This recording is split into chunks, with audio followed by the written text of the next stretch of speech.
Moi, c'est Monsieur Désiré Lumuna.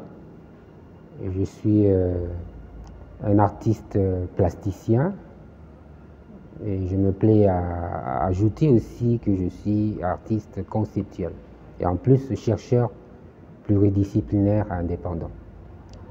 Je suis un émolu de l'école des beaux-arts de Lubumbashi et aussi j'ai en tant qu'autodidacte un diplôme de pédagogie générale. Bon, enfin, ma passion, c'est l'art, la recherche, l'imagination, l'inventivité.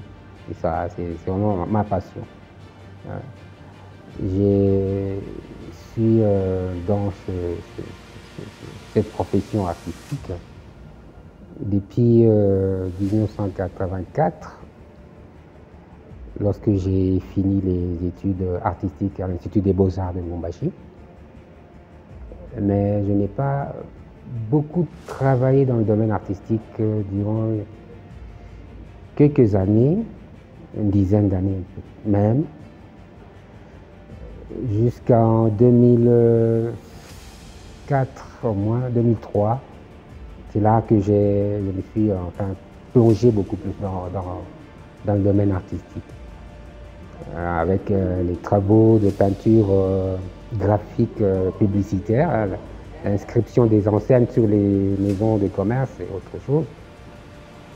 Et pour finir, tenir des expositions comme ça avec mes créations.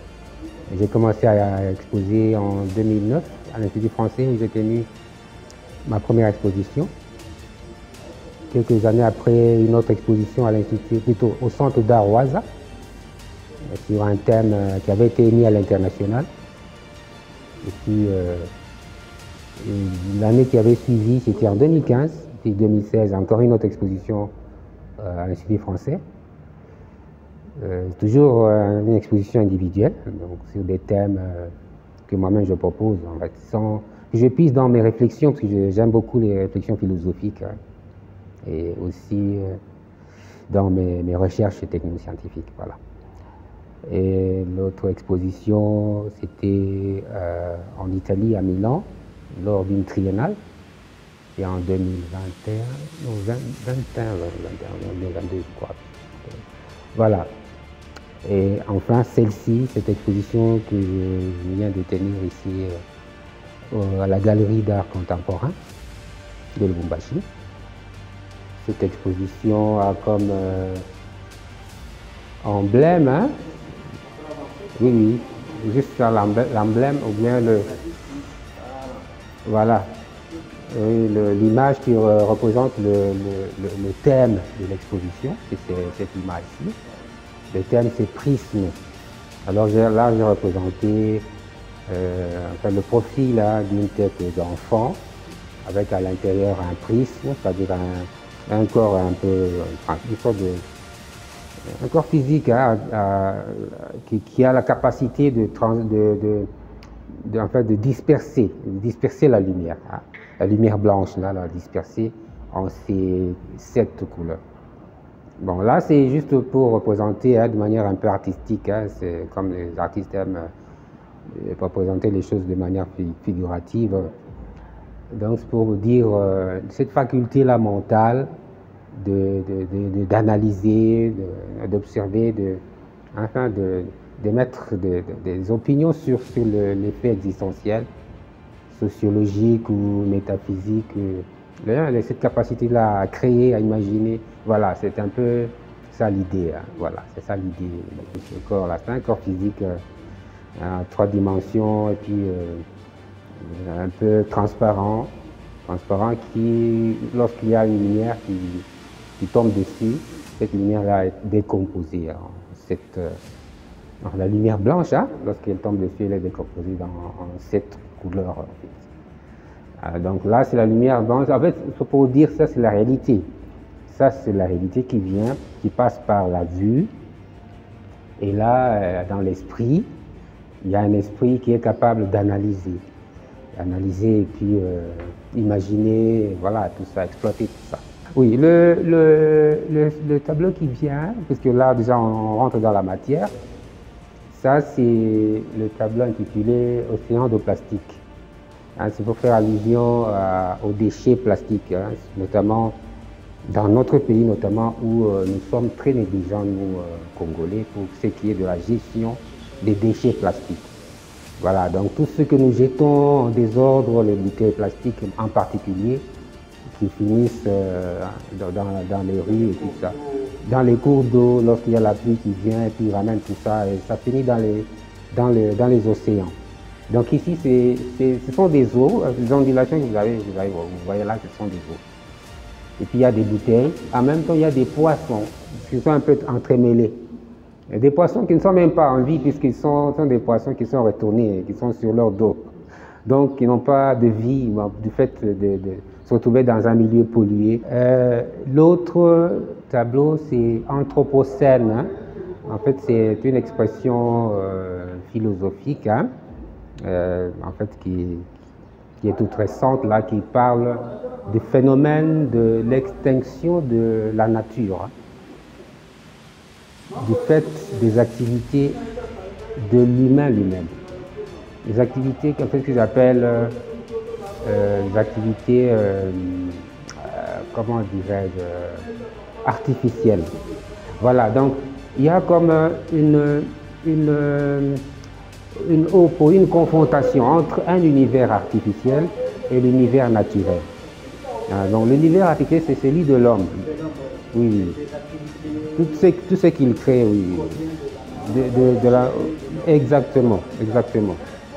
Cet univers-là de l'activité humaine est en train de pousser à l'extinction tout ce qui est naturel, y compris l'homme lui-même. Donc c'est... Il y a une petite image, on voit presque en filigrane les hommes qui courent. Ah, voilà, justement. Le dos vers ces réalités. Tout à fait. Donc ils sont en train de courir, de fuir. En fait, ils sont poussés jusqu'à l'extinction. Puisque en fait, supposez que ce rebord-là du tableau, hein, représente cet univers-ci, l'univers là du monde réel. Maintenant, au dehors de ce cadre-là, c'est le vide, là. Donc c'est-à-dire le néant, donc l'extinction. Là, c'est l'extinction. Donc il y a l'extinction de l'humanité, l'extinction de la nature, la faune, la flore, et là je parle de la faune, notamment représentée par ces oiseaux-là, et puis la flore, la forêt, tout ça, tout est vraiment mis sens dessus par les histoires là, que l'humain est en train de créer. Pour parler de ce risque qu'il y a à voir ce qui est artificiel, supplanter le naturel et amener même à l'extinction de l'humanité. Ici, c'est une question, en fait, le tableau est intitulé Abortion, c'est-à-dire avortement. Okay. Bon, c'est une suite de ce que j'ai donné là-bas. C'est-à-dire dans l'attitude intellectuelle, morale, spirituelle et philosophique de l'homme en ce moment-ci, de l'homme en général, hein, même s'il y a une certaine catégorie d'humains qui sont beaucoup plus proactifs dans ce mécanisme-là d'extinction de l'humanité, mais de toute façon, nous sommes tous concernés. Donc, je parle donc de l'humanité dans son attitude actuelle. Il est comme une sorte de fœtus qui est débranché de sa mère porteuse. C'est le cordon ombilical de l'enfant qui est branché. Donc, il y a connexion, c'est-à-dire la vie de la mère, ouais, c'est le profil là, c'est la femme, sa vie qui est en connexion avec celle de l'enfant. C'est elle qui donne la vie à l'autre. Mais quand le bébé là est débranché, c'est qu'il est condamné à être avorté, donc à ne pas finir son évolution et son développement. Oui, voilà, il ne peut pas finir, il ne peut pas aboutir. Donc ce sera finalement un être à rébuter, hein, qui ne parviendra pas à finir son cycle évolutif. Donc c'est l'état dans lequel l'humanité est présentement. Là, je parle de la nature, hein, comme on va d'ailleurs le voir un peu dans d'autres illustrations. Donc là, on parlait de la déconnexion de l'humanité par rapport à la nature. Et le sort qui lui est réservé dans cette situation-là de déconnexion, c'est qu'il est appelé à ne pas achever son cycle évolutif. Ben, je devrais aussi insister sur cette image-là qui est à l'intérieur de ces fœtus-là. C'est des cheminées avec la pollution atmosphérique, voilà. Là, c'est tout juste pour parler du logiciel, hein, logiciel fonctionnel de l'humanité actuelle, qui est incompatible avec le logiciel de la nature. La nature s'occupe de son éjection. La nature l'éjecte. L'éjecte pour la destruction, pour la perte, voilà. C'est que ce n'est plus viable. Ça dérange même le système naturel. C'est exactement ce qui se passe avec l'humanité vis-à-vis de la nature. Ici, c'est esprit et nature. Voilà. C'est une œuvre que je me plais beaucoup à répéter. Bien sûr, de manière un peu différente, hein, mais l'idée restant la même. Hein, c'est pour toujours dans l'esprit d'interpeller, c'est-à-dire pour ramener un peu l'humanité à, je parle d'humanité en général, hein, nous, Congolais, Katangais, Louchois, nous devons nous reconnaître, bien sûr, dans tout ça. C'est-à-dire, je les amène à repenser notre rapport à l'existence. Oui, oui, repenser notre rapport à l'existence. En fait, c'est tout ce qui manque, hein, ce qui amène à tous ces dégâts, tous ces dangers pour la pérennité de l'humanité. C'est tout simplement parce qu'on est un peu débranché de notre compréhension de ce qu'est l'existence. C'est pour cela que je me plais beaucoup à ramener, à bien comprendre ce que c'est que l'existence. L'existence, finalement, c'est deux dimensions. Pour ne pas parler de deux univers, mais deux dimensions. Il y a une dimension esprit et une dimension nature. La dimension esprit, c'est là où il y a les mystères, c'est là où il y a même le néant, se trouve là. Bien sûr, il y a un paradoxe, hein. Quand je parle de néant, tout en disant qu'il y aurait quelque chose dans le néant. Oui, mais c'est comme ça. L'existence est très paradoxale, difficile à comprendre, impossible même à comprendre. C'est pour cela même qu'on peut parler de néant tout en y représentant quelque chose. Là, donc c'est un peu ça. Esprit et nature. Ouais, oui. Et l'esprit, c'est ça des propriétés, ou bien des vertus plutôt, des vertus un peu masculines. Et oui, en filigrane là. Et je mets ça en filigrane pour parler de ce qui est mystérieux, puisque l'esprit est toujours mystérieux. Mais ici, je mets ça en filigrane pour simuler cette difficulté à représenter l'esprit. Donc, il a cette masculinité parce que c'est lui qui a le besoin de devenir. C'est lui qui a le besoin de devenir, oui, entrer dans la matérialité. Oui. C'est ça même le désir de l'humain, de l'homme, le masculin. C'est lui qui a le désir de devenir quelque chose.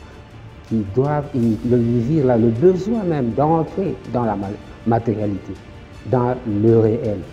Et c'est quoi le réel? C'est ça, c'est la féminité. Ça sous-entend que sans la féminité, oui, l'esprit n'aurait pas la chance d'être, de devenir.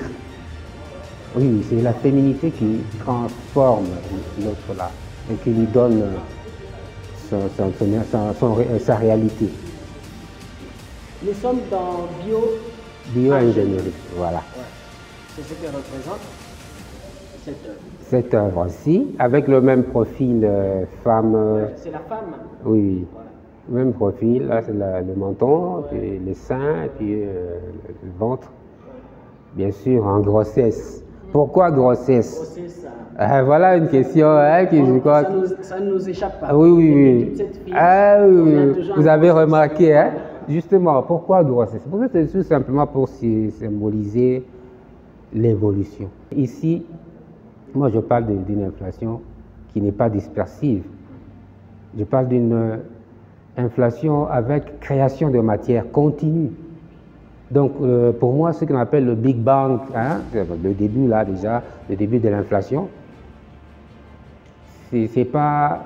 C'est en fait un Big Bang qui est continu. Il y a création continuelle de matière.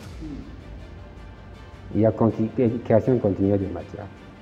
Donc il y a, au final, hein, du moins à une certaine date de l'évolution, de l'expansion de l'univers, si on considérait cet ensemble de matière, hein, en rapport avec l'énergie à l'origine, je crois que cette matière-là, cette quantité de matière convertie en énergie est supérieure à celle qui est à l'origine.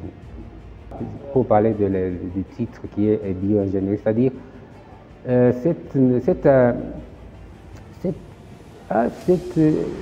ce danger que la recherche scientifique fait courir à l'humanité en bricolant le génome humain, c'est-à-dire le code génétique et tout ce qu'il y a, toute la formule biologique de l'humain. On les bricole, notamment ici avec la fécondation in vitro, voilà, avec un fœtus là, dans une éprouvette, là c'est le code génétique et tout, on bricole ça manuellement pour donner quoi? Paraît-il, selon eux, c'est pour améliorer l'humain. Mais ça alors, c'est pour rire. C'est très intéressant. On en est à la conscience. Voilà. Ici, la conscience, l'humain est concentré, il est en méditation. Voilà, il est en méditation, c'est-à-dire qu'il fait une interaction entre son subconscient, qui est représenté par ce trou-là, oui, une sorte de dépression, son corps et son esprit, ce qu'on appelle champ éthérique. L'esprit, tout ça. Voilà, il fait une interaction entre son subconscient, son corps, son esprit et tout l'univers. Donc, mais la conscience, c'est quoi? C'est, hein, comme d'ailleurs le mot le dit d'ailleurs, voilà, donc c'est avoir en fait, intégrer tout son être par rapport à l'environnement. Voilà. Ubuntu, voilà. Ou autrement dit, Bumuntu. Bumuntu ni nini. Comme ici, chez nous, comme on le dit, hein, Bumuntu ni nini. Ici, on dit Bumuntu ni aya. Bumuntu ni aya, bon, c'est pas de la timidité. Aya, non, c'est pas une absence de personnalité ou une incapacité à agir, à s'imposer. Non. En fait, aya dans le sens, aya honte, hein, dans le sens d'être respectueux du système. Oui, d'être respectueux. Toujours, on revient presque au même. Ça s'enchaîne d'ailleurs, c'est logique. D'être respectueux du système dans lequel on est. Hein, du rapport entre individus, du rapport entre l'individu et la société, du rapport entre l'individu et tout l'univers finalement. Ce rapport-là qui n'est pas conflictuel, c'est ce qu'on appelle Bumuntu. Donc on est en train du moins les penseurs, hein, de notre temps, sont en train de relancer un peu cette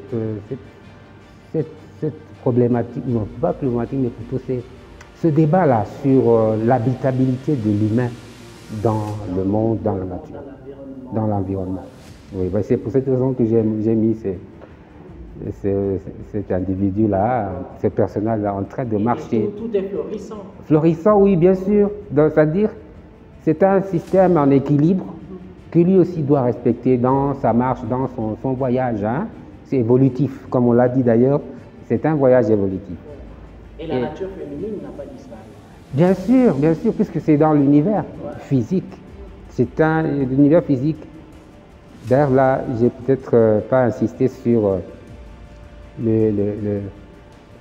la similitude entre l'univers physique et la féminité. J'ai parlé seulement de la dimension esprit et la masculinité. Mais ici, c'est pour revenir à la féminité, c'est la même chose. L'univers, la nature, a les mêmes attributs que la féminité, la biologique, la physique, la femme, là. Les mêmes attributs.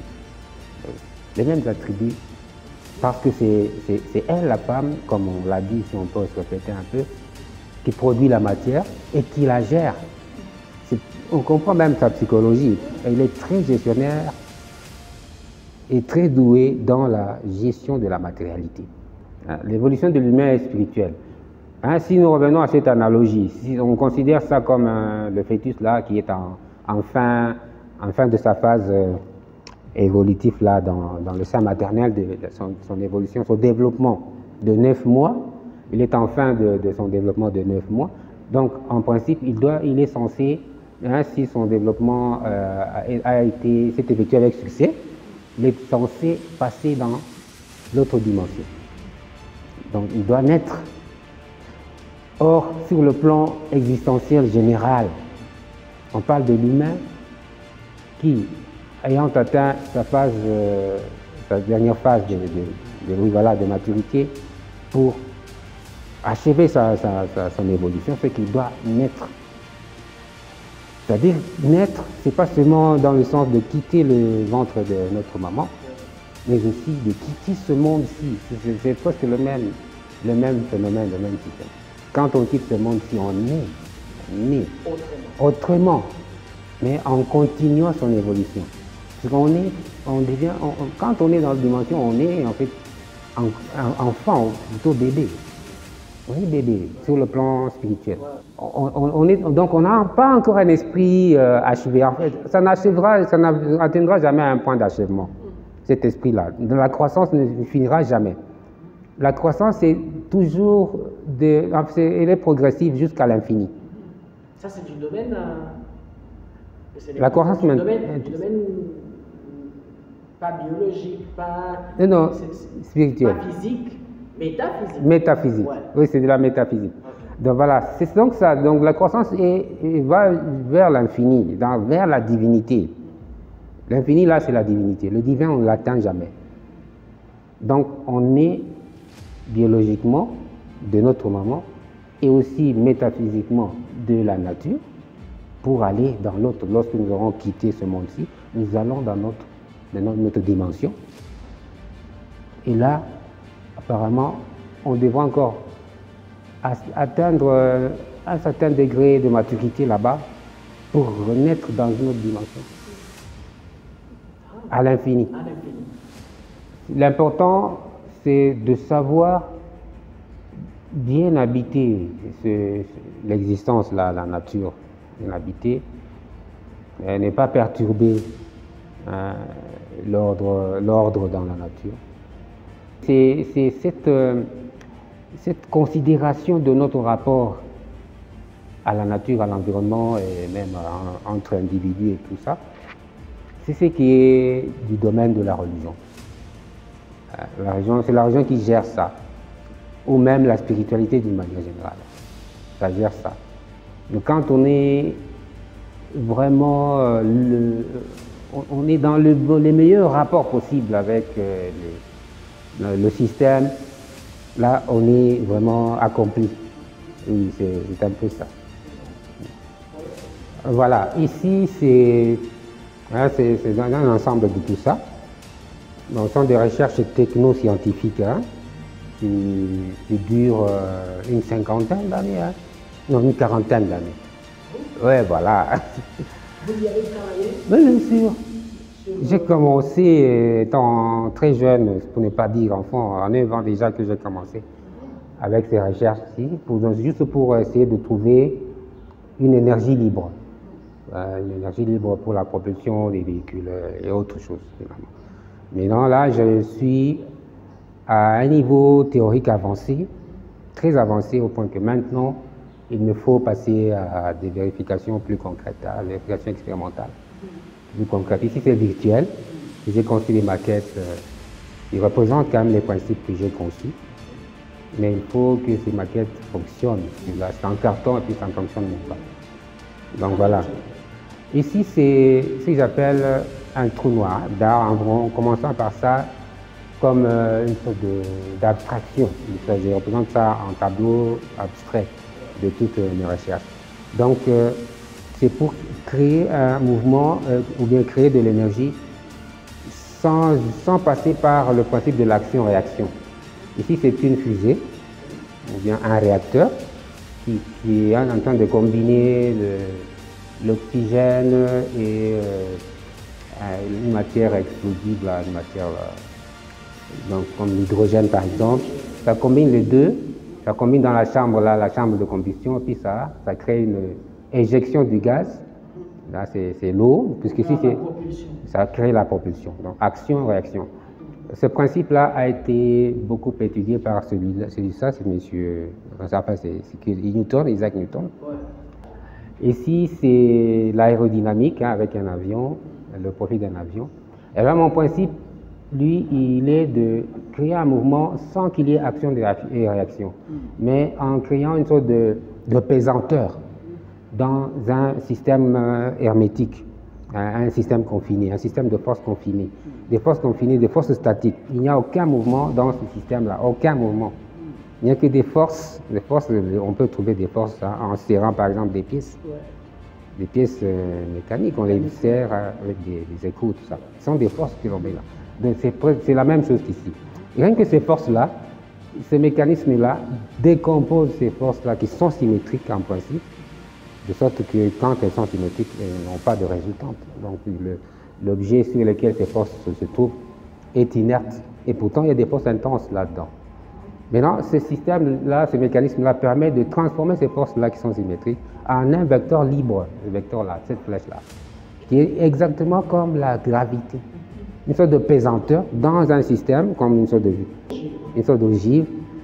Il y a une gravité là-dedans, mais qui est orientée, qui est libre, qui n'est pas orientée seulement vers le bas. La gravité naturelle est orientée vers le bas, vers le centre de la Terre. Mais là, c'est une gravité propre à ce système-là, cette ogive-là.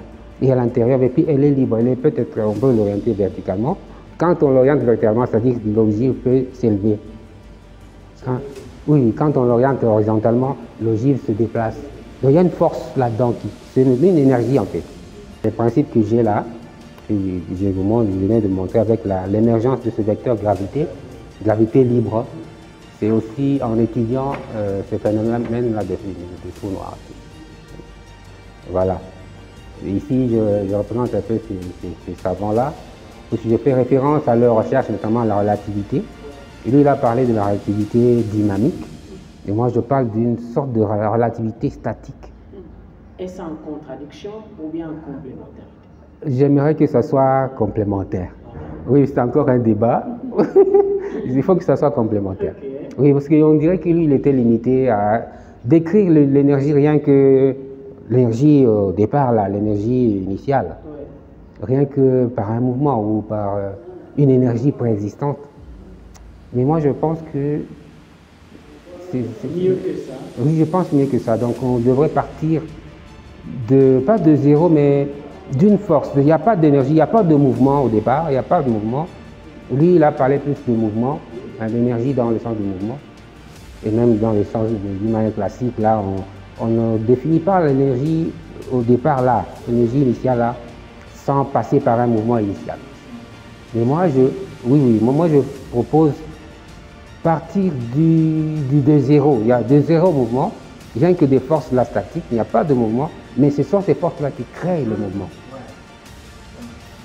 Sans passer par la détente, action-réaction, non, rien que, elles sont permanentes, mais elles font émerger un vecteur libre accélérateur, c'est-à-dire le même résultat. De même, c'est-à-dire notre ogive là, c'est une sorte de bonbonne, hein, c'est ce que j'appelle l'ogive. Il y a un mécanisme comme ça, et puis des forces, et puis ça crée une force là. La chose là devient douée d'une force comme un réacteur. Comme un réacteur, mais à la différence, il n'y a pas d'éjection. Mais dans le silence, rien que dans le silence. C'est ça le travail. Hein, j'ai expliqué tout ça ici. Il y a aussi un appel à à subvention, hein, parce que à un point où j'en suis, il me faut passer à des étapes, créer un bureau d'études pour passer aux expérimentations et tout ça. Il faut des moyens. Je n'en ai pas. Mais j'ai fait l'essentiel, hein. Les idées sont là, elles sont parfaites. Oui, oui. Il est quand même riche. Oui, oui. Et il mérite maintenant d'être appuyé en laboratoire. Parfait, oui, tout à fait. Je crois que ça. Oui, oui. On a hâte de vraiment. Oui, oui, bien sûr. L'application que j'aime le plus, c'est créer ça. Une sorte de coupe volante. Hein. Une voiture volante, aéronef ou n'importe quoi qui peut voler avec ce mécanisme-là dont j'ai parlé là. Congolaise, oui, une autre invention à nous. Voilà, c'est ça l'idée. Enfin, j'ai mis tout ça ici. Du moins le plan de tout ça, les concepts qui sont là. C'est dans ce manuel d'énergie graphique. Gravifique. Gravifique. Oui, je vais lire quelque chose. Allez-y. Vous dites recherche théorique, conceptuelle et expérimentale sur l'hypothèse de l'énergie gravifique, statique, libre et perpétuelle appliquée à la propulsion des véhicules aérospatiaux et terrestres. Et voilà. Oh, ça c'est vraiment très intéressant. Par Désiré Lumuna, que vous êtes chercheur physicien indépendant. De 1973 à 2020. Toute une vie. Oui, toute une vie. Ça doit avoir. Il faut que ça soit vécu. Oui, il faut maintenant passer au concret. Ouais. Il faut passer au concret. Notre pays attend pareille invention. L'Afrique attend ça. L'humanité attend ça. Ouais, donc, ici, c'est altermonde, hein, un autre monde. Finalement, l'humanité est en train de chercher un autre monde. Un autre monde. Bon, les religieux ils cherchent un autre monde dans une autre dimension. Le ciel et tout ça. Mais c'est la théologie. La théologie, voilà. Mais les penseurs, là, les philosophes et tout, les sociologues et tout, eux, ils cherchent un autre monde. Non pas seulement chez eux, mais même les politiciens, hein, à l'échelle internationale. Ils cherchent un autre monde ici même, mais en changeant de paradigme social, hein, ou plutôt sociétal, au niveau planétaire. On change un peu de paradigme. On propose autre chose, une autre manière de vivre, de gérer l'humanité, une autre manière. Voilà, donc ça, cette sorte de porte que je montre là, avec des personnages qui courent, hein, par rapport à cette atmosphère un peu dangereuse, trouble et tout ça. C'est le monde actuel et tout ça, mais on cherche une autre porte. Oui, une porte de secours. Bon, ici, ce sont des œuvres des girafes, des animaux et puis des poissons pour dire nous devons bien gérer nos ressources naturelles, hein, notamment la faune. Nous devons bien les gérer. Ne pas commettre des crimes, hein, crimes contre la faune. Il y a même des lois qui sont apparemment des lois ou bien presque des lois, c'est pas quelque chose qui sont en train d'être fait ou bien qui existe déjà dans ce sens-là pour la protection, surtout contre le crime, les crimes contre les animaux. Une interrogation, hein, que je me pose, mais enfin, c'est une interrogation dans tous les cas. Bon, je me l'étais posée avant de voir une vidéo sur la vie sauvage des animaux, hein, dans la nature. Bon, comment un prédateur comme celui-ci peut devenir lui-même une proie. Moi, je ne pensais pas que ça pouvait être ça. Ça pouvait être possible. Jusqu'à ce que j'ai vu un prédateur comme un léopard qui est attaqué par un lion, attrapé et dévoré. Mais ça alors? Mais donc c'est comme ça la logique de la nature, de la logique du monde, dans tous les domaines finalement, notamment dans les relations internationales, entre les États. On n'est pas fort éternellement. Ah oui, justement. Il y en a qui sont de nature prédateurs, mais qui deviennent des proies pour d'autres prédateurs. Mais ça, le titre, c'est proie. Ici, c'est une interrogation sur la résilience hein, des populations. Les populations, bon, dans notre pays en général, c'est la jeunesse. Hein. La jeunesse, les Congolais sont en général très jeunes, mais vivent dans une pauvreté sans nom, comme les images le montrent. Néanmoins, il y a une résilience. Malgré ça, il y a de l'espérance. Il y a quand même du sourire avec cet enfant-là qui sourit. Hein, c'est-à-dire, on croit toujours, on espère que ça pourra changer. Hélas. Et nos couleurs. Ah oui, nos couleurs.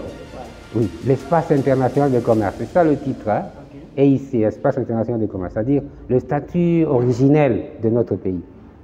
Son statut était d'être un espace pour le commerce. Les grandes puissances se sont dit que ce Congo-ci, c'est notre terre à nous, pour nos commerces à nous, notre commerce, pour faire tout ce que nous voudrions faire.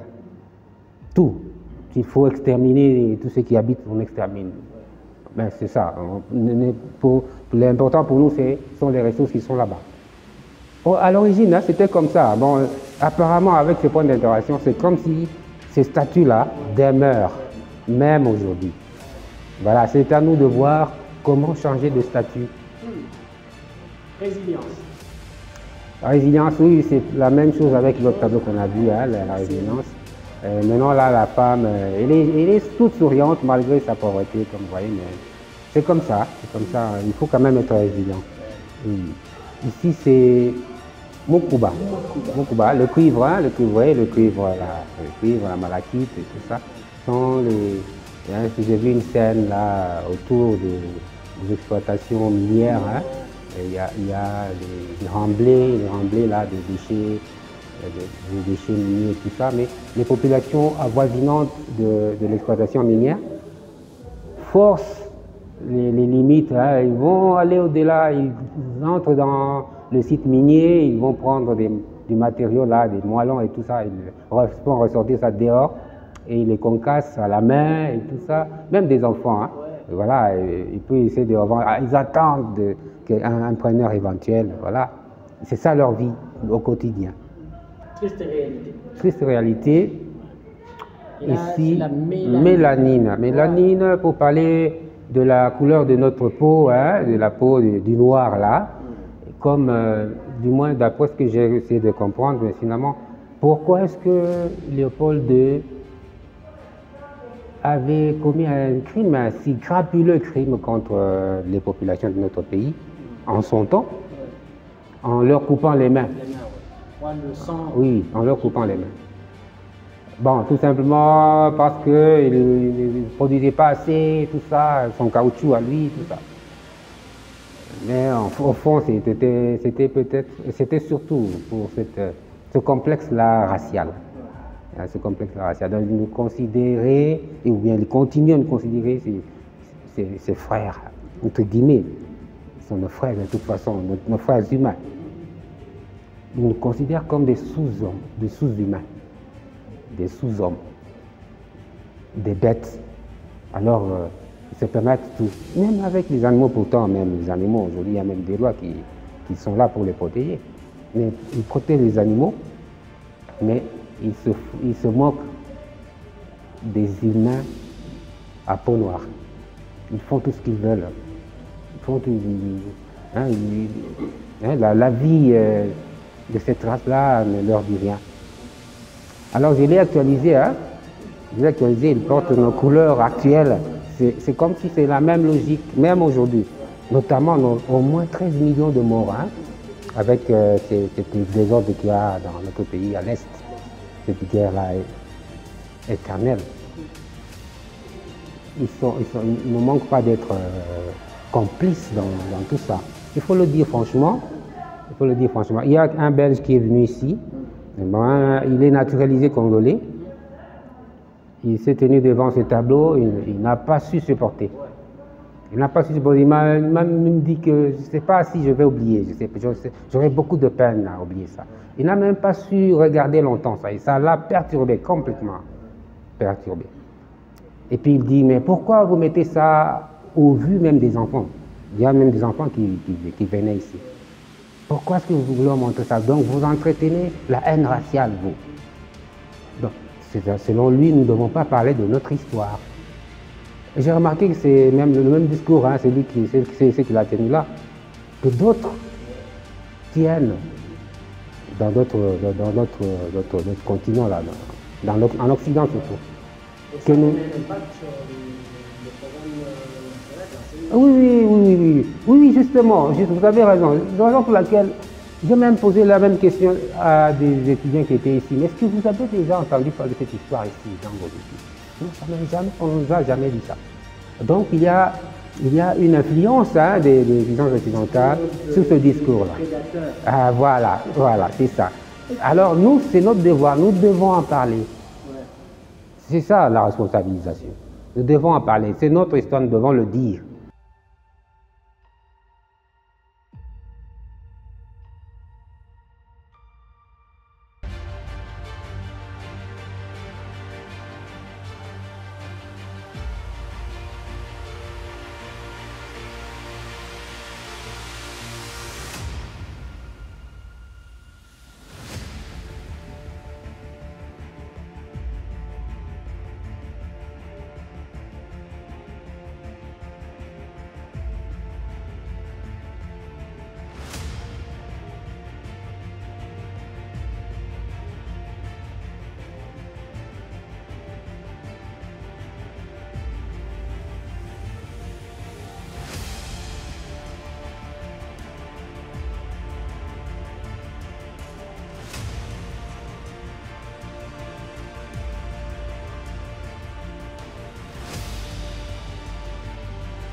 Cette exposition que je viens de tenir ici à la Galerie d'art contemporain de Lubumbashi depuis le 19 avril dernier. Enfin, ce qui me préoccupe le plus, c'est d'ouvrir de créer une institution de recherche. D'une manière générale, hein, recherche générale, y compris l'art, hein, parce que l'art c'est aussi un domaine de recherche, surtout l'art contemporain, puisque ça demande de l'expertise sociologique, l'expertise anthropologique, métaphysique, tout ça. Donc, de la recherche dans ces dimensions-là. Et puis après avoir perçu une certaine vérité, une certaine réalité, on représente cette réalité-là avec ce médium visuel, tableau. On représente cette réalité qu'on a perçue, qu'on a appréhendée avec nos réflexions, avec nos recherches. Il y a aussi une recherche technoscientifique, dont je vais parler d'ailleurs là. Tout ça, il me faudrait une institution pour que ça soit viable, pour que j'ai une bonne interaction avec les autres institutions, parce que en principe, les institutions sont très difficiles ont beaucoup de peine à interagir avec des individus. Beaucoup de peine à interagir avec des individus. Alors, pour que je sois beaucoup plus efficient, il me faudrait créer une institution, un centre de recherche. C'est ça, c'est ce qui est mon vœu le plus pieux, ce qui me tient beaucoup à cœur pour créer cette institution-là. Voilà, donc le reste, ça viendra dans tous les cas. On continue à travailler pour améliorer l'existence, améliorer le monde, hein, le rendre meilleur que nous l'avons trouvé. Lorsque j'aurai accompli mon temps de vie ici, ma mission dans ce monde, que je le laisse dans un meilleur état. C'est ça mon combat. Voilà.